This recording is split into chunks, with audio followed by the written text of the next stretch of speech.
In kickboxing, some names make history, others are history. I'm sitting down with a true giant in the ring, K-1, MMA, and karate legend Semmy Schilt. This is the man who dominated the heavyweight division for years.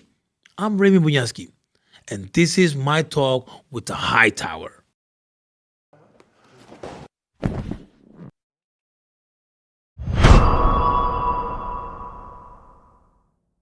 So Sam, we're right here in your dojo.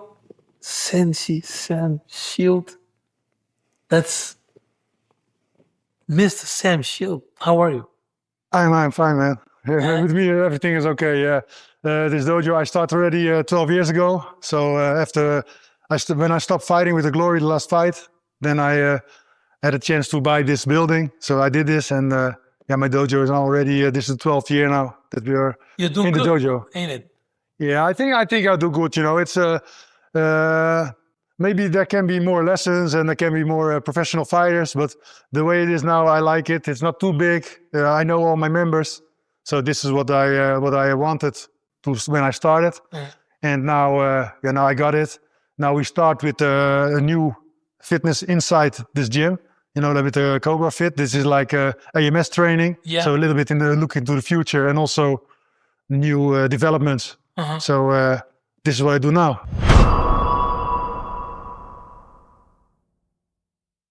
Let's go back to your, where it all started. Where did it start? Where were you born? I'm a dinosaur. Yeah. That's way back. Yeah, way back. Yeah. I think the viewers don't know. You know, they have to look it up. No, I was born in 1973. So this is where I was born. I was born in Wait, here in Rotterdam. Zuid-Laren? No, in Rotterdam. There, I started karate when I was around 8 years. But this is, this is what I said. This is my story. I tell it many times, but I started with karate, and it's not like that. I did many competitions when I was younger.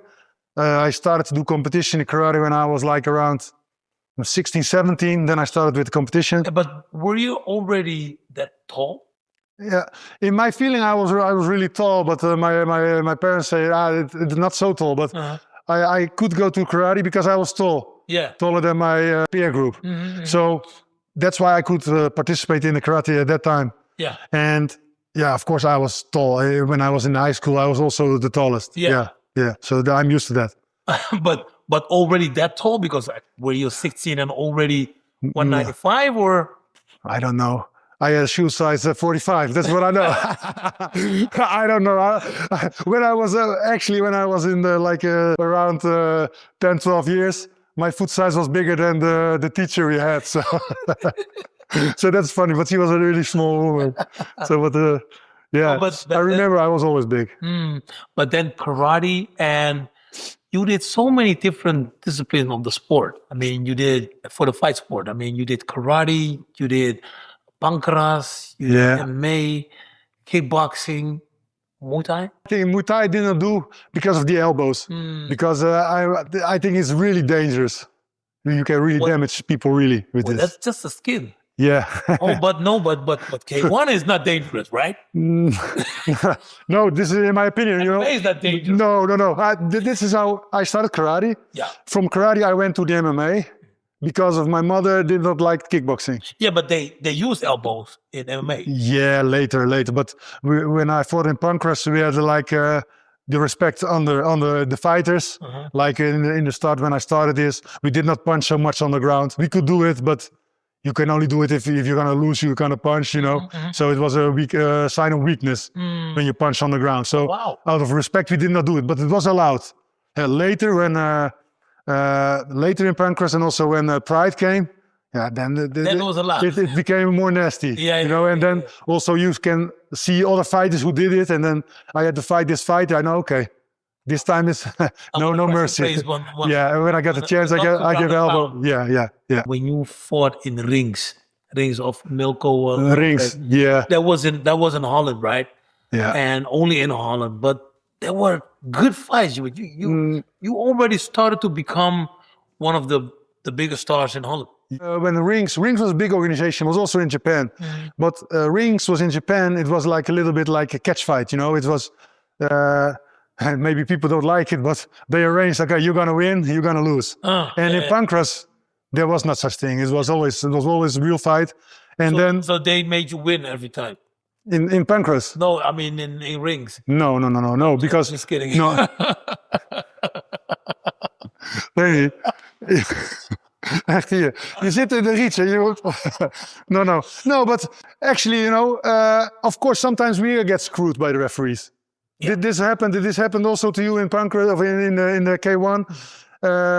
When you fight in like a professional fight and there's a promoter who wins a lot of money in you, sometimes you lose, you don't understand why, and then some people make a lot of money on that, you know. But it was in that time I fought Pancras. I fought only, I fought for real. And if they make like a bet or something, I did not know. Yeah. You know, I only know I am standing there. I'm gonna fight what if I'm worth of, and when I win, I win. And when I lose, yeah, then the next time better luck next time. But then I fought in rings for Milko Rambrecht. He made the rings gala, and that was also, it was not like in Japan. In Holland, it was real. The free fight was coming. You know, it was in the review. They put in the pictures of blood. Bas Boon, my old manager, he made like the first cage fight, and that was real. Yeah, all about blood and all about Jerry Springer. You saw it in the media. There was a big like bad hype. You know, people were talking about it, but they didn't really knew what they were talking about, and there was bad publicity for the fight sport, I believe. I think so. I think so too. It was good for promoters, but I think it was bad for the public opinion. Yeah. For what kind of guys are doing this? If you look at it now, it's almost becomes a main sport.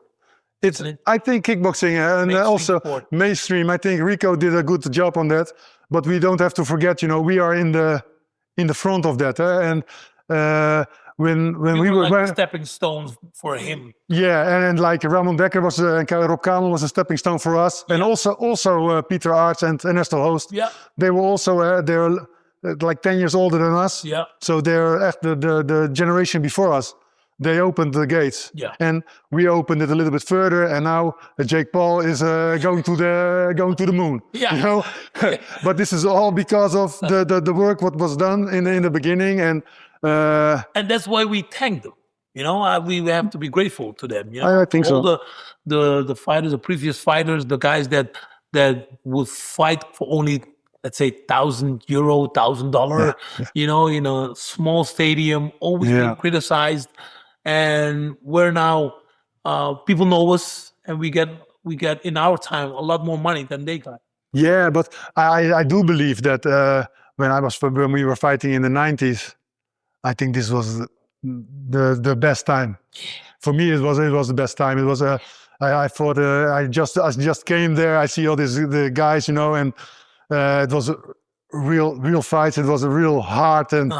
This was I really talking about the K-1 period. No, this is just before the K-1. When I was in Pancras, it was really good community. Yeah, and it was also when Pride came, it was really brutal. And now I'm of course now I'm with the Martial Arts Federation. Yeah, it's unthinkable that this would be ever an amateur sport. You know. Yeah. This was way too violent. Yeah.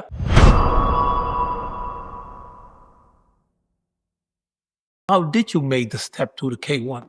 Yeah, it was actually for me. It was like it was an easy step, and not the first year. The first year you become champion in 2002. Yeah, I was happy that you weren't there. Yeah, I can tell you they screwed me, man. They screwed me. What happened? Why did they screw you? What because I should fight like Bob Sub, and then.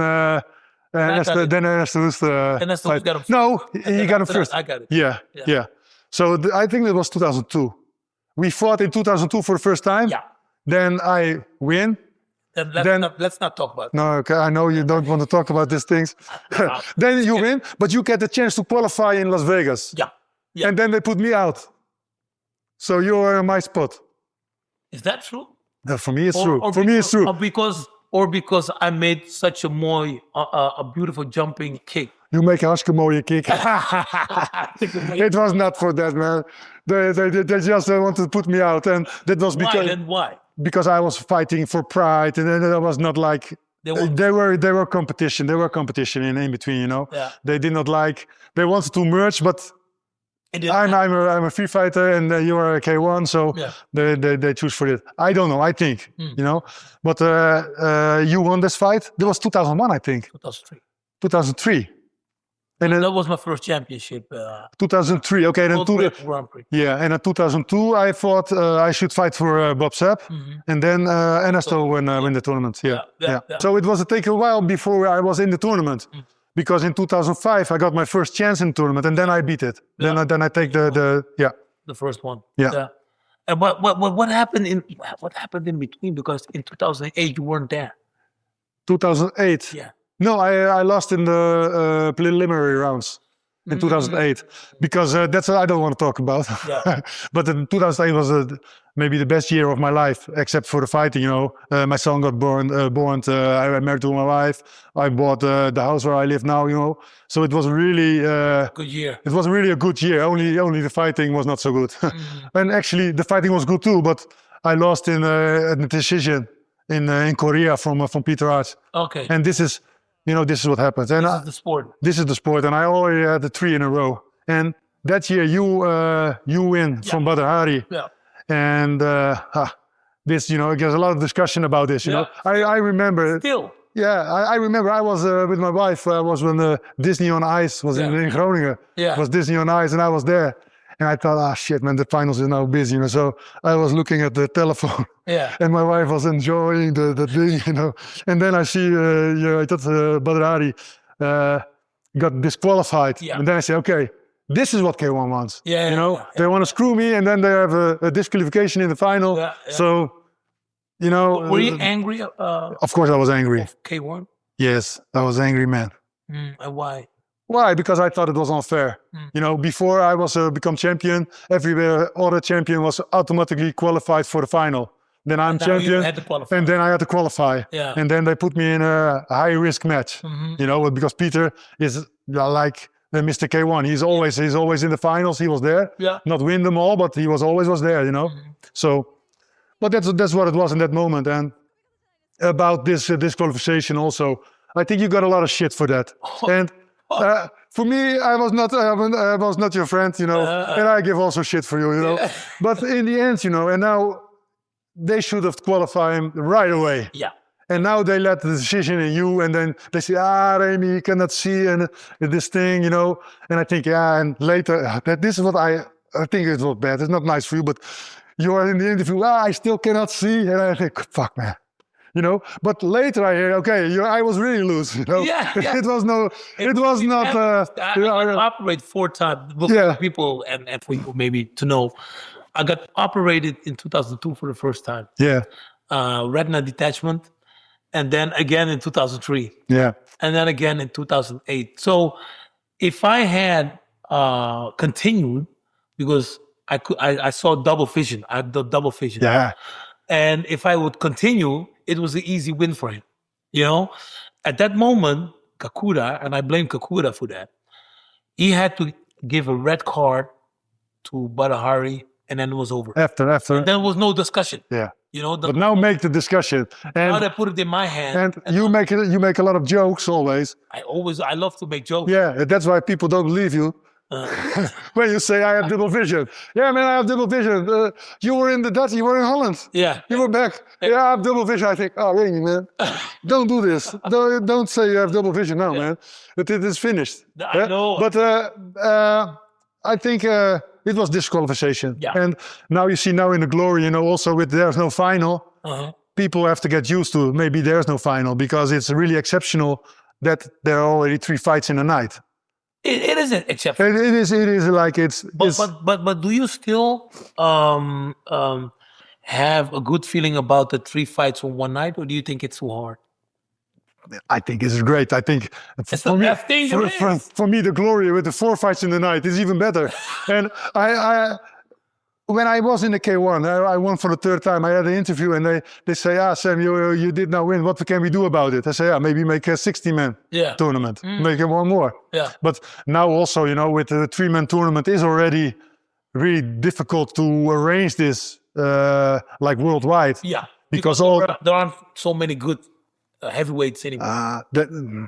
Is that? I don't know. I don't know. I think now it's going to be more open again, and that's only because Rico was too good. And I know, you know, Rico was like he was a real sportsman, and if he's a fighter, yes, he's a fighter. He can overcome KOs. He can overcome good things, and this is really what he did. And he also showed. Yeah. But in the start of his career, he was helped too much, and that's why people don't see it. But he had real opponents. It was not like he get all easy opponents. You know, yeah, maybe you think different about this. Yeah, but that's okay. But it's also, you know, if Jamal Ben Sadiq or if like Plazibat, yeah, Gokhan Saki, Daniel Kita. He didn't get Plazibat. Daniel, he didn't get Plazibat yet, maybe. Yeah, now maybe he never get it. Yeah, but that's not his fault. You know, so he gets real opponents, but then they have no conditioning. Yeah. And this is what he did very good. He did everything in 5 rounds. Yeah. Because everybody, also we, if you have to fight 5 rounds, it's different. It is. Three rounds is in our system. We know, okay. It's 2 fingers in the nose because, you know, in it's a Dutch saying, 2 fingers in the nose. Yeah, it's very good in English. I think this is very. Well, what did Remy say? You put 2 fingers in your nose and then everything goes automatically. You know. Yeah. It sounds like Louis van Gaal. Yeah, maybe yes. No, yeah. No, I'm joking, but it's not 2 fingers in the nose, and that's also not true, you know, because if you got air on the last, after the bell, you don't have any air left. Three rounds, but 3 rounds of hard fighting, you don't have any air left. But if you have to fight 5 rounds, that's what we did. Yeah. That's what we did before I went to K-1. I had to fight five rounds. That was normal. So you know you had to fight 5 rounds, so you train for 5 rounds. But now fighters are thinking, I have to fight 3 rounds. They train for 3 rounds. Yeah. You have to train for 5, 6, 7, 8 rounds to get the condition in the ring for 3 rounds. And they don't understand. And also what was K1 was great was also the extra round. Oh, yeah. The extra round was the most... That's where you show if you are... Want it or not. Yeah, you want it or not. This is your choice. Yeah, that's true. And I think you had one time you fight 2 extra rounds, huh? So you fought the 5 rounds. 2004. Against Musashi. I had a bad fight. Well, not a bad fight. I had a good fight against Ernesto Rose. He destroyed my ribs. Then I had to fight Francois Botha. And like he knew, I think, I'm not saying that Ernesto told him, but somebody had to told him because he was destroying my body. Francois Botha, he was killing me on the body. And in the last, I think, 15 seconds, I... made a high kick, dropped him, he stood up, and I won the fight. And then I had to continue against Musashi with 70,000 people, Japanese, the jury Japanese, the referee Japanese. And then I had to fight 3 rounds. I thought, hey, I won the fight. And then they said, no, it's a draw. I was like, what? And I think Musashi, till the day... I thought the same. Yeah. He thought, shit, I have to go again. Maybe, yes, And then an extra round. And after that, this 4th round, I think I destroyed him with all the punches. He didn't went down, but I kept on running behind him. And then they said, again, they wanted him to win. They really wanted No, but I do believe if they really wanted him to win, they could have let you lose. Of course. You know, because they can't do they just can't do that. The thing was that in the stadium, everybody was going, what is happening here? Yeah. You know, even the Al Pachinko, I don't know if he still lives, but Al Pachinko, he was the chairman of the Bellagio Hotel in Las Vegas, and he was there because sometimes they had the Bellagio Hotel as the place where they had the K1 tournaments, and he was there to give the trophy. And even he was like, what is happening here, you know? Yeah, but that guy's unknown, man. He was okay. Yeah, he's not a referee. No, he's not a judge. Not a referee. No, so how can he know? No, but... So he think, okay, now I go. You know, he's only happy as my hair good, and I go there in the States. You see, I was killing Musashi, you know? But if you look at what? No, I'm thinking about you and Melvin, you know, it's all about you always. You do a very good job in this. No. It's just joking, Sam. No. Okay, what do you want to ask? Ask me something.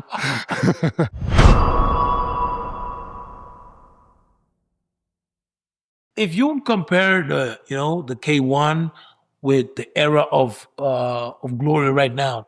What do you think about it? Yeah, what I think about it, I think it's more sport now. It's more sport. It's more regulated. It's more.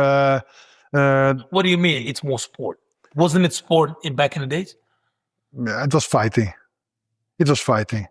For me, it was a fight. Why? Why do you say Why? Because I really want to destroy people. and now they don't want to destroy people? I don't think so. No, I don't think so. Now Not so much. Not so much. Just want to win. No, they just want to win. No, they want to win. Like It's okay. yeah, I think so. Yeah, yeah. I think this is a little bit different. It's also more calculated. You know, maybe I train too much. Maybe they train too less. You know, I don't know. Yeah. But it's all calculated. They have a trainer for fitness. They have a trainer for cardio. They have a physiotherapist. They have a doctor. They have a good development. For the sport, it is. Yeah. But this is what the martial arts and the fighting makes different. You know, it's the mentality. Yeah. And this sometimes now I get a little bit in conflict with the mentality. You know, because like sometimes a fighter, he get really punished in the ring, and then you have to throw the towel. You know, and then in the old days.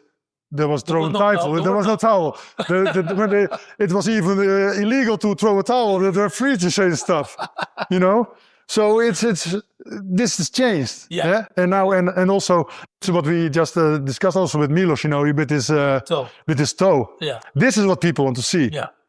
But in amateur sport, this is unthinkable. Yeah, it is. But it should be unthinkable in amateur sport. I think the professional sport, I think it should be allowed, you know, if the toe is pointing the wrong way, putting in the right way, and then continue. Yeah. In one way you're right, another way I think, yeah, if it's the wrong way, yeah, you have to fight anyway. So, you know, like the ring doctor, he cannot interfere during a round. This is a rule. I understand, but now the doctor put it in the right position, so he interfere. Yeah. So what happens when someone has a cut? Yeah. So they cannot close it. No, they cannot close it. But you see in other fight sport like MMA, you have a cut man. If the cut man can put something inside it, that it's bleeding between the rounds. Yeah. No, but still. Yeah, it's interfere in between the rounds. Yes. Then it's the break. So when it's not a break. The doctor only checks. Will look at it. Yeah. He will wipe the He will clean it. And put some Vaseline on it, and then you can continue. Put some Vaseline, some adrenaline, and then... it's something more. You know, in my opinion, in amateur sport, this is unthinkable. This is not what you want. No. You know? But the stakes can be very high. So a good cutman, I think, is worth a lot of money. Yeah. And that's why they use good cutmen. You see now also, you know, the cutman is most of the times of the organization. Yeah. It's not like you have your own cutman, because that would be, you know, a fighter who has a lot of money, he can buy a expensive cutman who can do his job. Because these guys really do a good job. Yeah, yeah. In 60 seconds, they it's like Formula One. Yeah. Okay, ready to go. That's a good one. Yeah. That's a good one, Sam. Yeah, it's a good one, but it's true. Yeah. It's true. Yeah. But like the doctor cannot do that. No, I understand. So, but in the fight of Milos, I think it was a great fight. Did you watch the whole tournament? I was too late to start because I was Kijk.nl. Kijk.nl, yes. Yeah, but it was always also you have to buy the thing. So I did this. I did not see the fight of Zimmerman. What about Zimmerman? I tuned in after him. But you didn't watch it? No, I didn't see. No. Why I watched it back? I know the results, so why I watched it again? Yeah, no, to see how he fights. I know how he fights. I fight him 2 times. Yeah, no, but still. But you were training also with it. No, training sometimes. Not too much. No, with the Glory, you know, we were in the same. The Golden Glory, we're in the same team.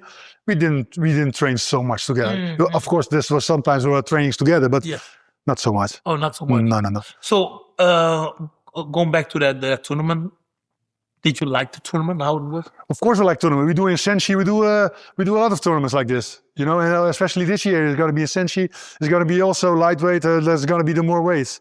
You are ambassador of Senshi? Yeah, I am also ambassador, but I'm also like in a board of Senshi also. Like I'm the president. Yeah, what does it mean? You know, I give advice to the CEO from what do you think? Drive to a red light. In Bulgaria. I cannot drive through a red light, man. No. What is this for shit here? Oh. No. But this was when I won. You know, when I would become like a champion here.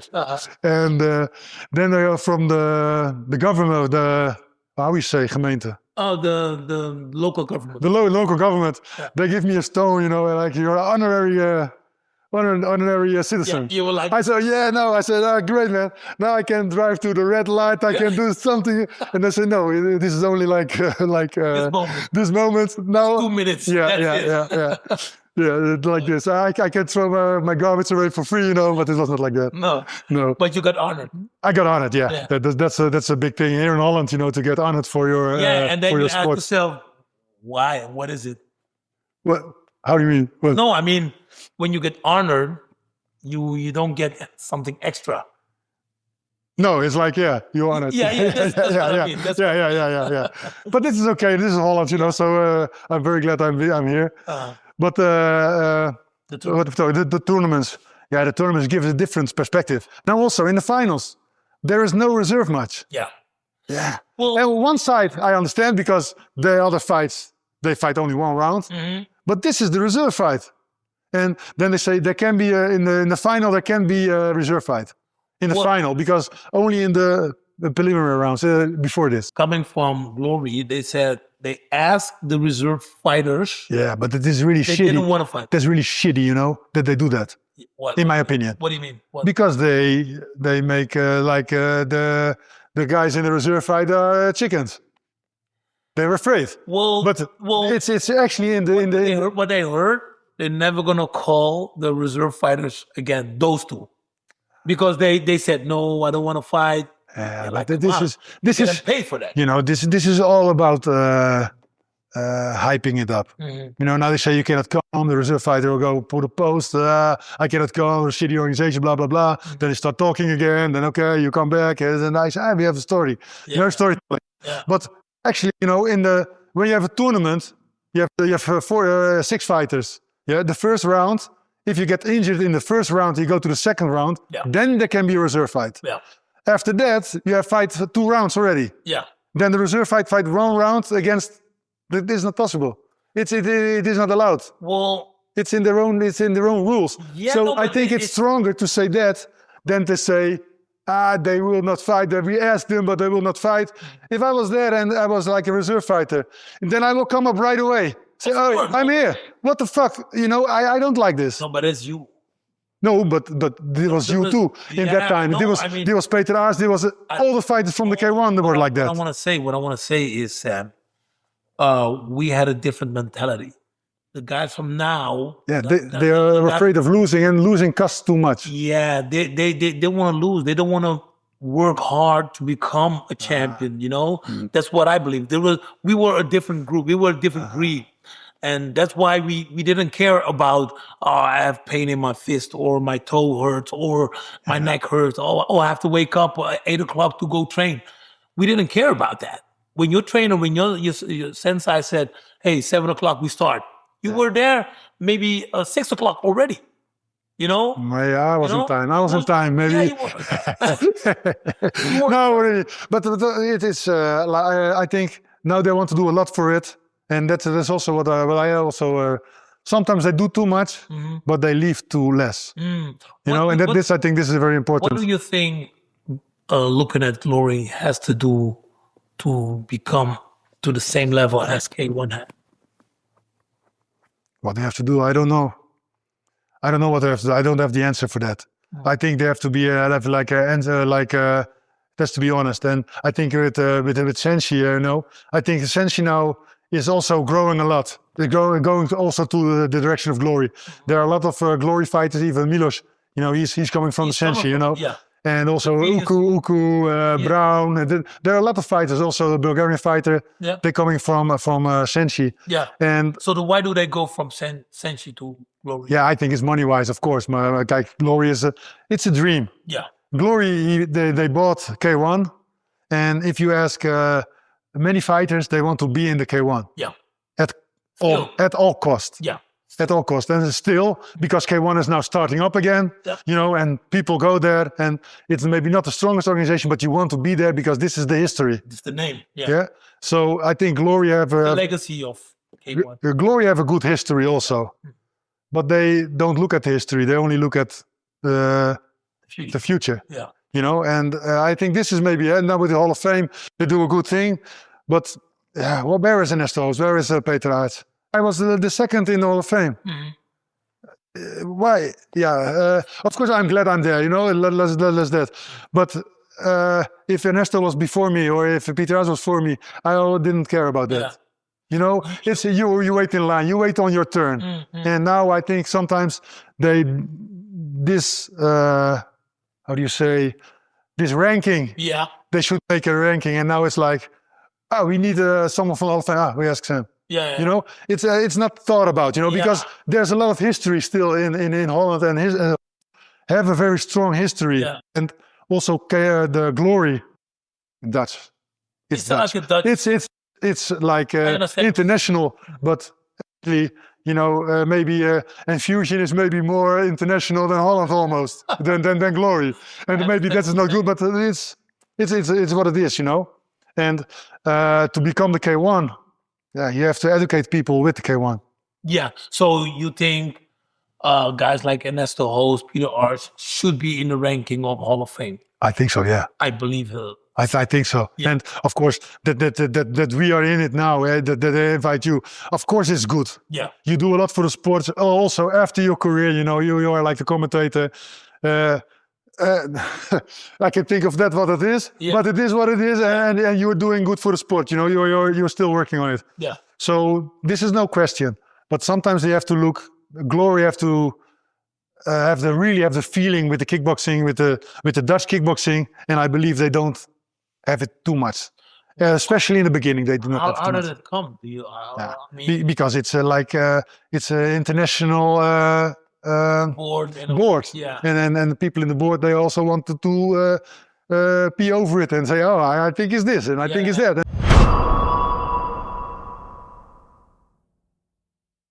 Should they ask you guys for more advice? I don't know. I don't know. Senshi is doing this well. Senshi is doing this. You know, they will take old K1 fighters. They do that. I have the feeling that you're in Senshi. I am in Senshi, yeah. I have the feeling you're in Kijk TV. But you're doing the same with the Warrior Code. Yeah. You try to promote this. You do your best for this. So let's talk about Senshi. Who's running Senshi? Who's running Senshi? So Adrian. This is like the CAO of Senshi, and he's the matchmaker, and he makes the decisions. And what is his mission? His mission is to look like it was started like from karate. We want to transform people in kickboxing.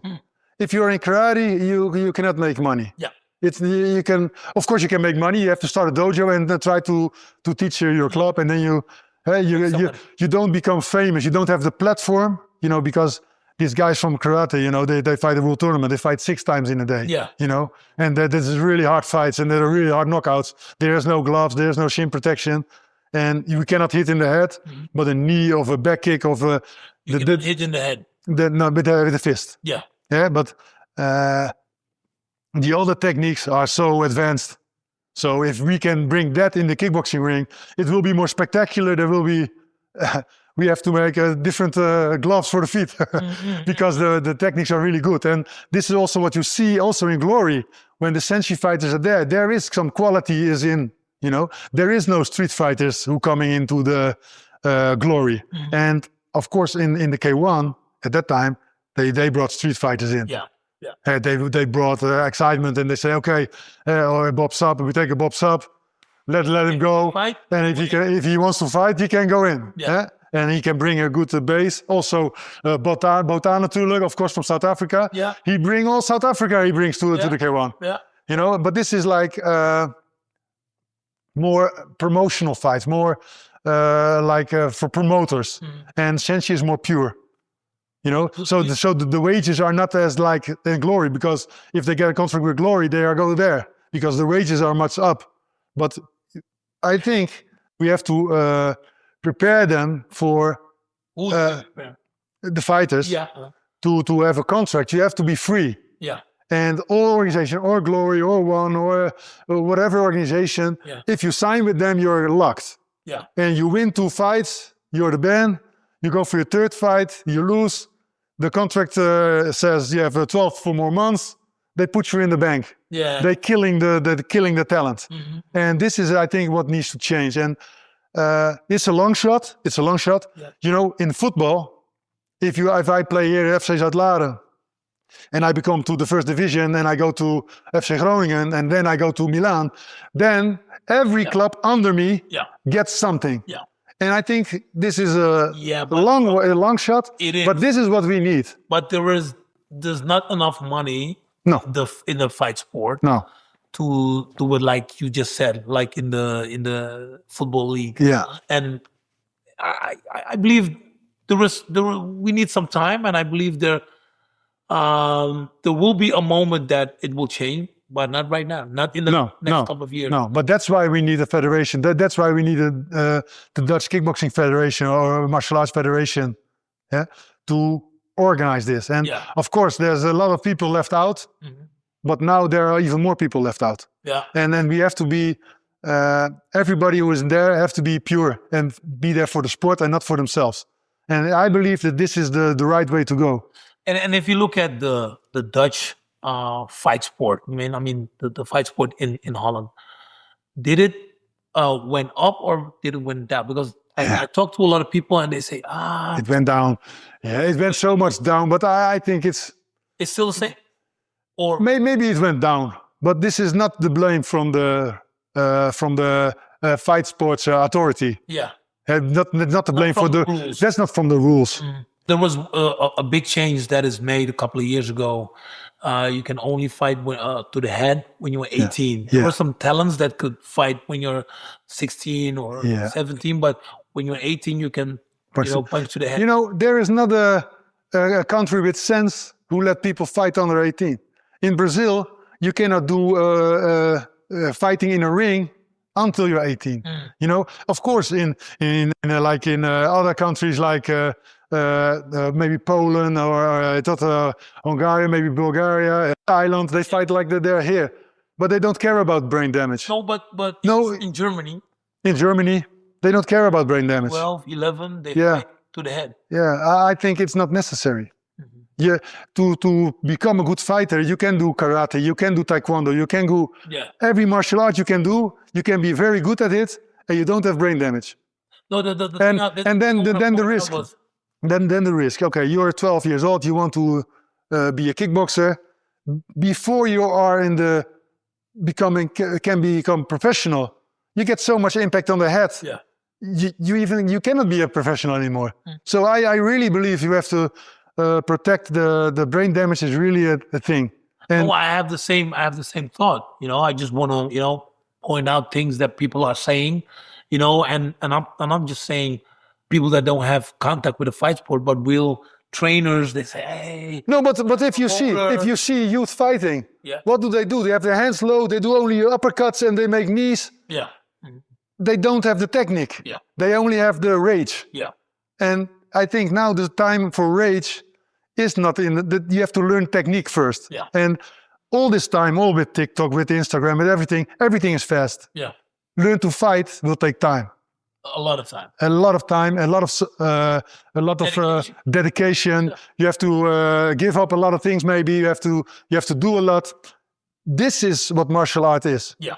And it's not like a quick fix. Yeah. So if you go in the ring and you have no technique, 3 months for the TikTok and then go fight and then say, hey, look how my fight looks like. Yeah. And then they have a lot of views, and then the promoters say, hey, let him come to my event. He can sell 3 tables. Without disrespecting, let's say, karate was, let's say, the years 80s, begin 90s, it was one of the, booming big fight sport, and then came kickboxing. It was like kickboxing took over. After that, K-1 and all that was one of the biggest sports there was. But now it's like MMA is taking the new role of kickboxing. They're bigger than kickboxing. There's a lot more money to, to be made, and you see a lot of glory fighters switching and making a transition to MMA. What do you think about kickboxing in general? I think kickboxing is a very good basic, but MMA is a different game. Yeah. And of course, the MMA has also changed. In the beginning, there was the MMA world, the wrestlers were there, the jiu-jitsu was there. And now it's sometimes changed, it's stand-up fighters. They have a good takedown defense. So the fights will be different. Yeah. And it's going to be up in the feet again. With calf kick now, with the high kicks. I think for me, calf kicks destroy a little bit also the kickboxing. Why? Because it's not like you need really much technique for this. Every guy who can make a penalty can make a calf kick. Okay. Yeah. Keep that in mind. Let's say 20 years ago, that can make good low kicks like the Dutch were. Should we ban the low kick? You know what I'm saying? Because I understand what you're saying. It's a technique that you have to learn to do. Yeah, you have to learn it. But by learning that, before we learned the low kick, there was the high kick. In the beginning from the kickboxing, they had you have to kick above the middle. Yeah. Then there were a different union. Okay, then you have to kick on the head, on the legs. Yeah. Now it's like the calf kicks. 5 years. Yeah. Learn. Yeah, but then you forget the high kicks. No. Why? Why? Now, ask them. No. Ask someone who makes a lot of calf kicks to make a high kick.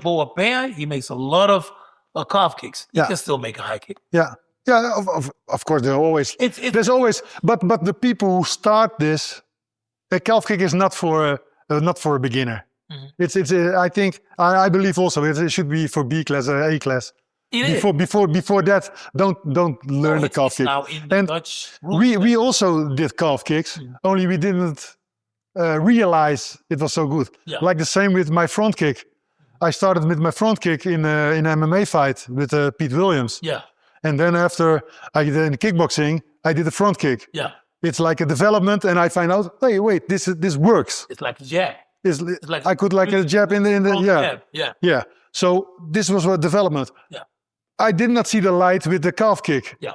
Because if you should look at the Penchak Silat guys, they only sweep. They sweep, and then they love when you they want to sweep, but it's a kick. Yeah. In judo, they make they cannot kick in the leg, but they can sweep. Yeah. Yeah. What's the difference? Yeah. You put your foot up, or you put them a little bit more with the foot flat on the ground. So it was there, but we didn't do it because sweeping was not allowed. Yeah. I think it's a good development, and we should adapt to that. Learn to defend, and go on with it, because I think the sport has evolved. Now a lot of people are using it. Yeah. But there will be a moment that a lot of people can defend it. Yeah. Like the low kick. Yeah. But now there are also some serious injuries from that. Yeah. But that was the same thing with the low kick. Yeah. I like the kick when you Also this I think is a really stupid development. You can kick in the knee. Well, in MMA it's allowed, but I think it's the oblique not. From the front is not allowed, but they can kick on the knee. I think when I was fighting karate, in UFC it's allowed to kick from the front. Yeah, I think this is you make someone invalid, cripple. It's end of the career. And this is also you say, where is it going? You have bare knuckle fights, you have this hood fights, you have all this. It's going from sports to extreme, and then from extreme it go back to sport. Yeah. And this is maybe how it goes. It's been like this. And this maybe it always go like that, but I don't support it. I think sport is sport, fighting is fighting, and I love to see the spirit of the fighting, but it in the end it's still sport. What direction do you think we need to go? Looking at the youth, looking at the mainstream, looking at the professional fight. What direction? I think it's becoming mainstream. I think now? Look with the ice skating. Yeah. How popular is this? Imagine there is you can, as a child, you can grow up and you say, I want to be a professional kickboxer. Yeah. And then you go in the Olympics with kickboxing. Mm-hmm. Yeah. For the future, for me, it was not there. I don't like all these layers of difficulties in, like in the judo bonds. You know, they have a lot of, I'm the father, so you can go, you know. Yeah. This is all shit. But in the end, it is great to be in a tournament with like 136 countries and you're there. Yeah. And this is really what I can get a goosebump from that. And then I did not have it, you know. We were fighting, we were with 16 or 32 guys who make one tournament. Yeah. Imagine this is like a tournament over 3 or 4 days. This is great. And you're in this Oranje house I don't like, but if you're in the village, you know, with all the sports together, I think this is, I really would like that people can have this experience, you know, so I think this is really great. And of course, if I have a gym and I have here a gym and I have like 10 fighters and I rent the sport hall here and I make a tournament, the Semmy Schilt final, this should also be possible. But this is just for now. But in the future, it would be great, of course, if you can. But do you think it will happen once? And maybe. What is needed?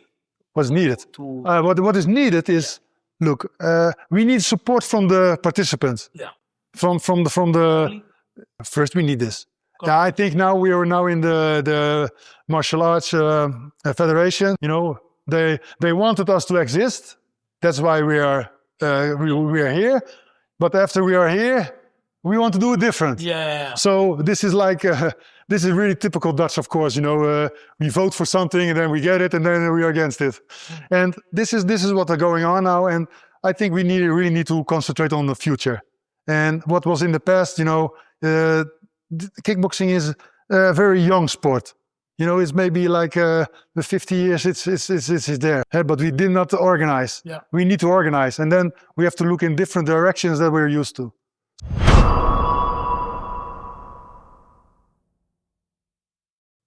I think in the end we will be there, but it will take a while. It will take some time, and of course, then there is a different union. If you want to do it like that, you do it like that. But I think, and also with the Olympic, it's really bureaucratic, and I'm not like a bureaucratic guy. And the most of the people who do martial arts, we stand up for our own thing. You know, I arrange it. I don't need the police. I don't need the government. You know, we take it there. We arrange it my way. You know, but this is the old style. But it's old school. That's old school. So we need the new school. We need to cooperate together. We have an example in this also. You know, our fighting days are over. We don't need to agree with each other. At best, if we don't agree, because if we are not agreeing but still wants the same, we get results. You know, if everybody say we do what Sem says, everybody go right, and left. No. So we need some friction. But in the end, everybody wants the same. And at this moment, this is not true. It's not happening. And maybe because the division is not clear for everybody. I don't know. So we have to work on that. And also, I think we do a lot of good things in this. So because you're in the board of the Dutch Fight Sport Federation. And what is your position? I'm like also advising. You know, but I'm not like a bureaucrat. You know, when something is what I think, we can do this. But then we have to do this, and we got a lot of paperwork. And this is really what people don't know. When the fight authority is there, they had a lot of authority, but they did not subscribe it. So in the end, someone is doing the doping control, get test positive, there is no sanction. Because he didn't sign, he is not a member. So if you are not a member of my club, what can I do to you? No I say, Remy, you come train here. You train here, it's like a proofless. You kick 3-4 people of me, you kick in the head. Then I say, you cannot come in my gym anymore. You say, well, I was not coming anyway. See you later, man. You know, this is how it is. But now we say, okay, so you want to train here? Okay, here's the contract. You train here. If you train with me, you behave yourself like this. You promise you have the good intention.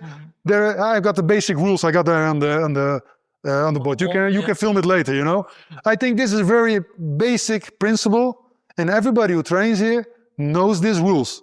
And if they don't know it, they can read it anyway. You know what is expected from you.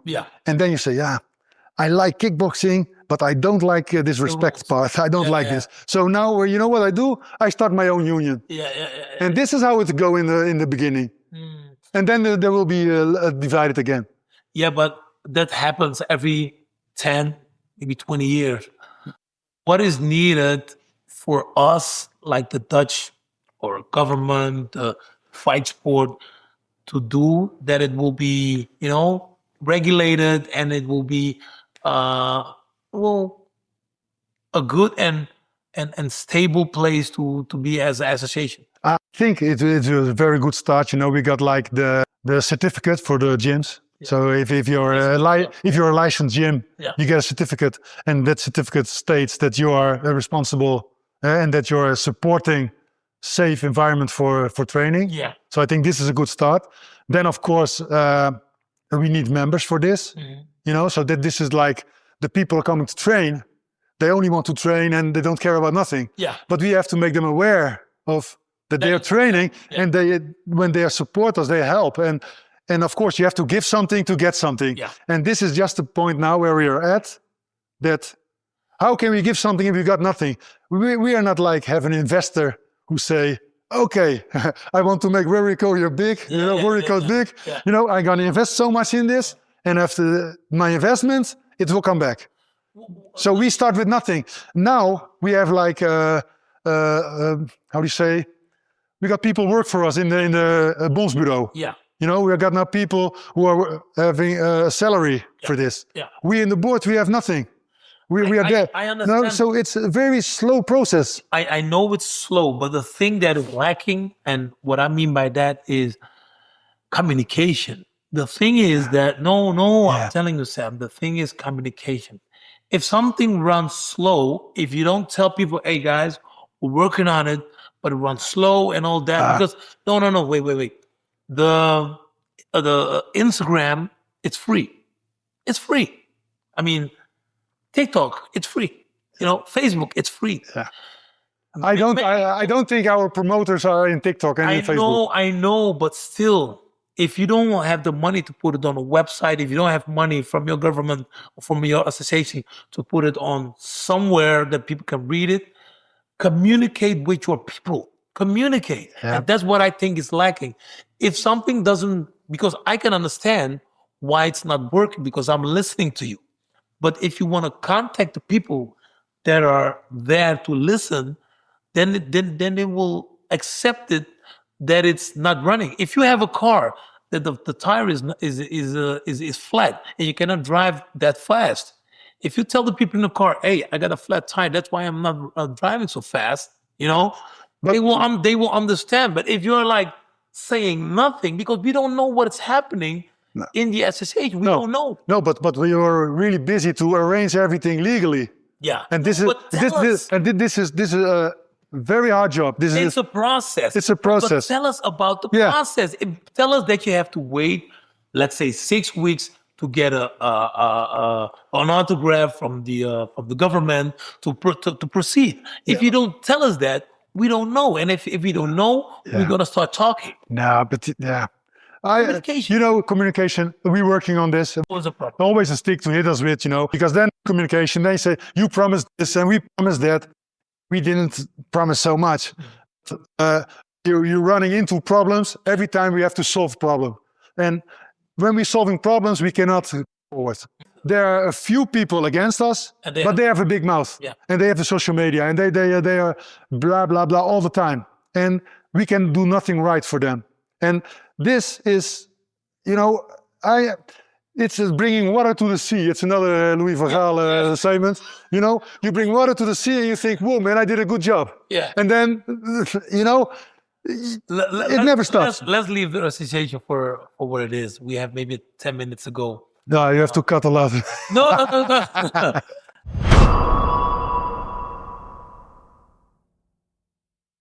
Let's go back to your career. What are you most proud of in your career? What I'm most proud of, it is difficult to say because I won a karate tournament I was very proud of. It's everything step and then again and then. Yeah, but it never. Where I'm most proud of, are the titles? The titles, it took me 11 years to put the titles here. Mm. When I started the gym, and maybe you not remember, you remember this picture that was there already? Yeah. And I had only one belt. Yeah. I don't know if you remember. I still. Because I said, I want only one belt in the gym because it's only, if you're world champion, you're a world champion. Yeah. And It doesn't matter how many times you're world champion, you're a world champion. Yeah. And now I think a little bit difficult because I had to have space in the house. I need it. I need a space. I think, okay, I put it in the gym. But this is good to remember where you come from. For me, but also for people to see, because I can tell you, and you know, but if you know and you don't see it, you know it. You know the little. And this is the same what I do now with Instagram. You know, my Instagram is getting a little more active now. Yeah. I got a guy who helped me with make social media. Yeah. And sometimes I get a little shit, sometimes not, sometimes it's funny. Yeah. But it's to educate. What I did was in the past, and of course this is all old films because it's like already 12, 30 years ago we were fighting. Yeah. The time is like this, you know, and it's the time goes very fast. And still, the memory is very close, you know. So you have to educate the people in this. You have to show. You know, we are modest. Well, I am modest, you're a little bit less. but you know, I am modest. Yeah, when? No, but you have to, we did what we did in this time, and I'm proud of it. Yeah. I'm proud of everything. Also some things I want to change for the future. Yeah. You know, like there are a lot of trainers, make them independent of them. They make money over your back. Yeah. There are promoters who make money over your back. I don't like this system. But when I was in it, you're in it. Yeah. And you can do nothing about it. What do you wanna leave behind if you look back to your career? What I want to leave behind. Did you achieve that? I don't know. I think I'll have a lot behind already. By hard work, you can achieve what you want. And this is also what I believe. And I think this is what I also, what the people or my fans, they will see, you know, maybe, of course, they say a lot of, I have my size advantage, I have this, I have that. Yeah. Of course I have this advantage. Yeah. But if I believe if I was smaller, I was a different fighter. And I don't know I make the same level, but then it's not my decision. It's, I got this. Yeah. It's not like I take steroids or I become big. I was gifted with my length. I think so. I was gifted with my mentality. Yeah. And I make the best of it. If you look at the youth, if you look at, let's say, Gen Z, what do you want to tell them about the fight sport? What do you want to leave behind to the fighters, the people the youngsters, you know, that want to come up as a fighter like you? You know, what do you want to tell them? What I want to tell them? If they have dreams, they have to follow the dreams, of course. But they have to accept that sometimes it will not go as they want. Acceptation. I think I actually accept a little bit resistance. Yeah. And I think now they don't have resilience. They want something really bad. They want it, and I want it now. And there is no now. If you want it now, you're too late. Yeah. You have to start before.